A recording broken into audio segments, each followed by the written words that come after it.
Hi and welcome to another hydroponic aquaponic video. Today I'm just going to talk to you about pH of water. So our Mozambique tilapia, they like to survive in water that's at least anything above 7 pH and 8 pH. Generally don't want it to go any higher than that. So as you're changing the water, you need to make sure that you're constantly measuring the pH of the old water and comparing it to what is in the new water. Now, as you can see, we measuring the old water where the fish is currently sitting because we had to clean the tank and then do a whole lot of water filter changes. Now, the pH needs to be around 7 and 8. Ideally, we like to keep it in between 7. So as you can see, we're at about 7.12. But as we check the new water, you can see the pH drastically dropping down past 7, which is not good. So in an instance where you have this, you want to increase the pH as you're treating the water. Because we're using tap water, we've got anti-chlorine, which you're going to put in. We've got pH up, which is going to help raise the pH of the water, and a little bit of bicarbonate soda as well, because that also helps stabilize and clean the water for the fish. Now, as you can see, the fish are going to stress and die if we leave them and we just transfer them in water and your pH is under 6. Not good for the fish. So after treating the water, we measure the old water again, just to make sure that we have pretty much a close pH balance between what was there and what the fishes are going to go into.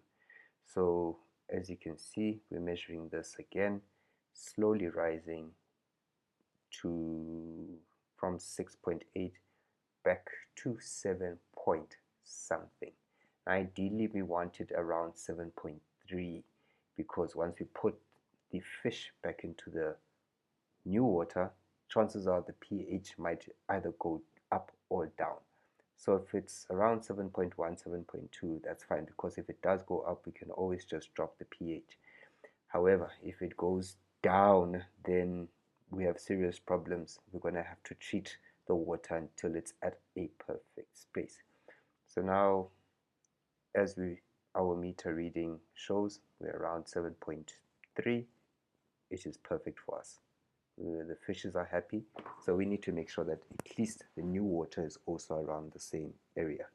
Now that we have treated the new water, we're going to do a little bit of measuring, and as you can see, this is now sitting at 7 point, I think it drops down to about 7.5, and we're happy with 7.5.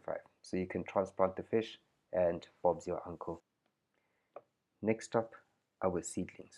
Now, ideally, you want to make sure that your seedlings roots are clean and free from any soil, particularly towards the bottom.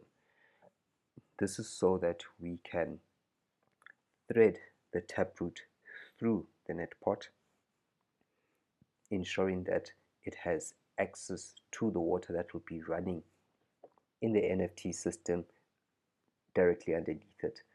Then we're going to put in our lacquer rocks.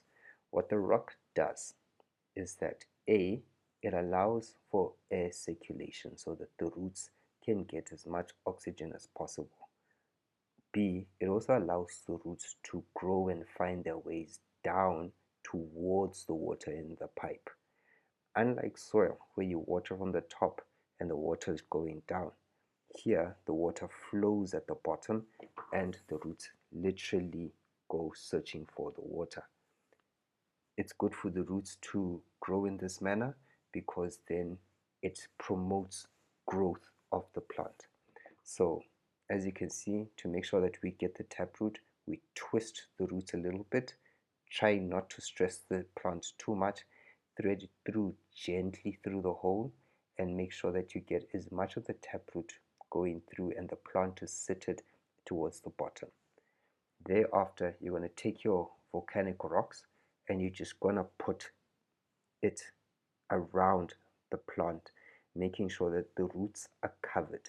Thereafter, I just top it off with a little bit of topsoil and or a little bit of compost.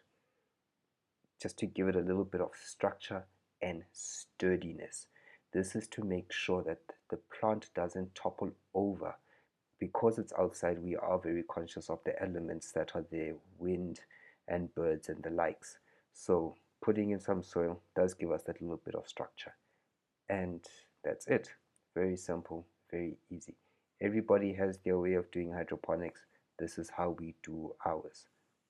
And so far, the plants are always happy. Another reason why we also put soil at the top is so that when we do feed the plants with medicine, it's easier to do it from the top than it is from the bottom, and it doesn't affect the fishes in any way or manner.